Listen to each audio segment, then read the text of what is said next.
බොහෝ දෙනෙකුට තියෙන ගැටලුවක් තමයි ව්‍යාපාරයක් නැත්තම් බිස්නස් එකක් ආරම්භ කරද්දී ආරම්භ කරන්නේ කොහොමද? මට මේක ආරම්භ කරන්න පුළුවන්ද? මුදල් තියෙනවද? ඒ වගේ ගොඩාක් ප්‍රශ්න ඔලුවට එනවා. ඇත්තටම ව්‍යාපාරයක් ආරම්භ කරනවා නම් පළවෙනිම අමාරුම වැඩේ තමයි ව්‍යාපාර අදහස.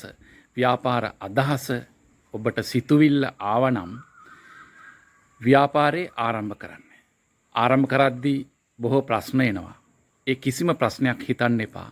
ව්‍යාපාර අදහස ඔළුවට ආපු ගමන් පොඩියෙන් ව්‍යාපාරය ආරම්භ කරන්න. ලෝකේ ආරම්භ කළා තියෙන බොහෝ ව්‍යාපාර බොහොම සුළුවෙන් ආරම්භ කරපු ව්‍යාපාර. ස්ටිව් ජොබ්ස් ඇපල් සමාගම ආරම්භ කරේ ගරාජ් එකක.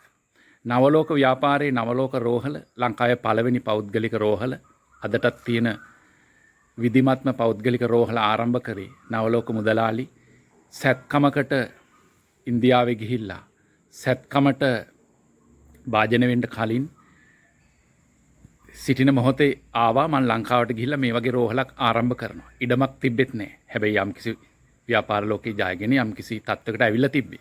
ඒ නිසා මේ ව්‍යාපාර කරන්න යද්දී බොහෝ දෙනෙක් කරන වැරදි වැඩක් තමයි අනිත්‍යයෙන් උපදෙස් ගන්නවා. කිසිම උපදේශක් ගන්න එපා. Taman තමයි හොඳම උපදේශකයා.